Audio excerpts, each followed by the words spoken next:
George Roy Hill's Butch Cassidy and the Sundance Kid arrives at a point where the Western already felt like a dying art form.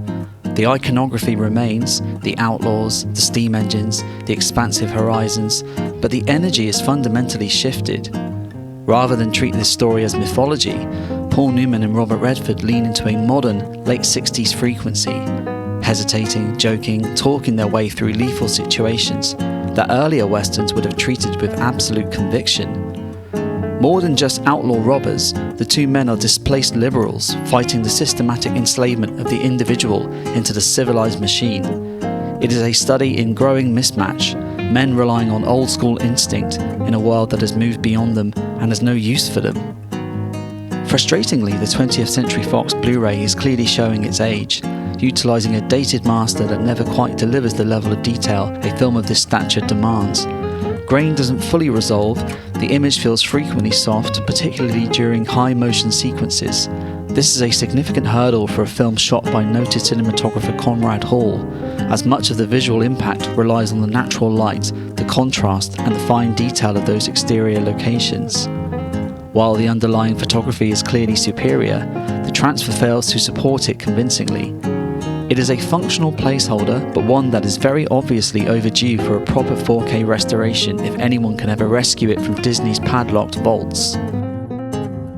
The story follows Butch Cassidy, the charismatic ideas man, played by Paul Newman, and the Sundance Kid, the fastest gun in the West, played by Robert Redford, as they lead their hole-in-the-wall gang through a series of high-stakes, high-spirited train robberies and bank robberies.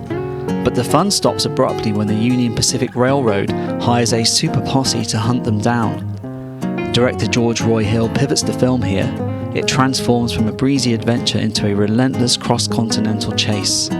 Whilst Butch and Sundance are running from the law, they are also running from an ideological worldview, fleeing from a faceless, unstoppable force of industrialization that never tires, never speaks, and never breaks its pace.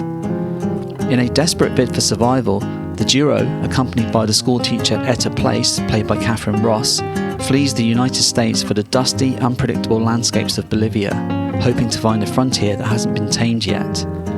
Conrad Hall's cinematography brilliantly captures this transition, shifting from the wide, sepia-toned myth of the American West to a sun-scorched, claustrophobic reality abroad. William Goldman's legendary script keeps the energy electric, relying on the unparalleled chemistry between Newman and Redford, and Burt Bacharach's novel original score keeps the film jaunty and exciting. Sadly, this disc is not a definitive version of a film that is rightly seen as a buddy movie classic.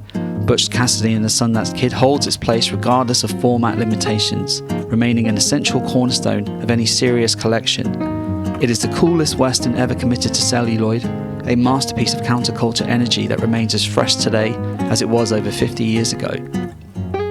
That's all from us at The Last Disc on Earth, and remember, come the apocalypse, physical media will prevail.